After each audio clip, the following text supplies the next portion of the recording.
Olá, que bom que estamos juntos novamente.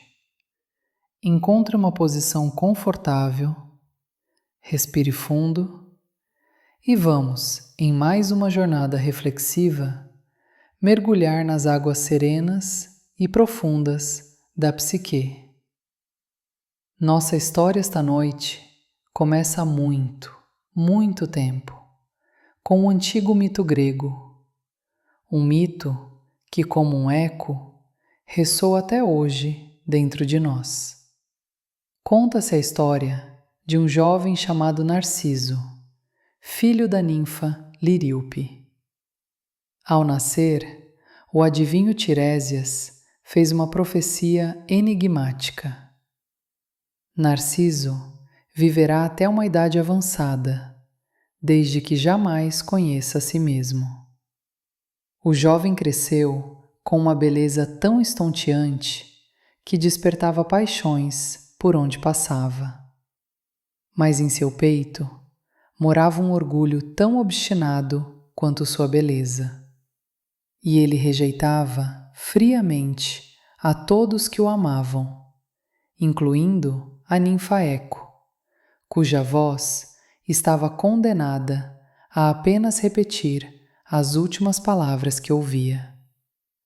Um dia, exausto, Narciso inclinou-se sobre um riacho de águas claras como a prata e viu, pela primeira vez, seu próprio reflexo. Naquele instante, ele se apaixonou perdidamente pela imagem que o encarava. Tentou beijá-la, abraçá-la, mas percebeu, com desespero, que o objeto de seu amor era ele mesmo. Como poderia possuir e não possuir a si mesmo ao mesmo tempo? Consumido por essa dor, por esse amor impossível, ele permaneceu ali, à beira da água, até definhar e morrer. Nesta tragédia silenciosa, à beira da água, a psicanálise não vê apenas vaidade. Vê um espelho. O primeiro espelho, onde a ideia de eu começa a se formar, frágil e perigosa. Imaginemos, como Freud nos convidou a ver, que o narcisismo, longe de ser uma falha de caráter, é um novo ato psíquico, um momento fundador e absolutamente essencial. É a base sobre a qual construímos nossa identidade. O primeiro ato de amor que nos permite, pela primeira vez, dizer eu. Não chegamos a este mundo com um eu pronto. No início, somos um universo de sensações dispersas. O calor, o alimento, o toque. Pulsões que buscam satisfação sem ainda reconhecer um centro unificado para senti-las. É um estado que Freud chamou de autoerotismo. O narcisismo primário é um momento mágico em que toda a nossa energia de amor, a libido, se volta para dentro e nos unifica pela primeira vez. É a era de Sua Majestade, o bebê.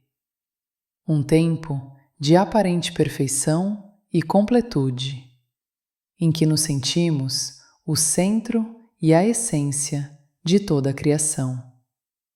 Este não é um defeito, mas um estágio saudável e indispensável para que possamos um dia amar o mundo. Mas este reino de perfeição absoluta é por natureza efêmero. O mundo, com suas necessidades e limites, começa a bater à porta.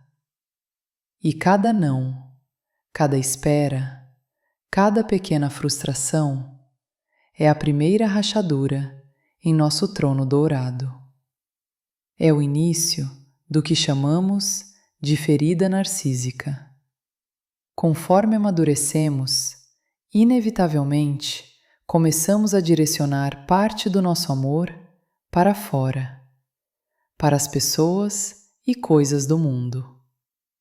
Mas quando encontramos a decepção, quando percebemos que não somos o centro do universo, algo desse amor precisa retornar. O narcisismo secundário é esse movimento de retorno. É como uma maré que, após tocar a areia do mundo, recua de volta para a profundeza de si mesma, para se recompor, se proteger e se curar. E aqui, nesta dança entre o eu e o mundo, encontramos uma encruzilhada crucial. O que acontece quando o medo da ferida é grande demais? Uma autoestima saudável é como uma casa com janelas abertas, que se aquece com o próprio calor, mas que permite a entrada da luz e do som do mundo.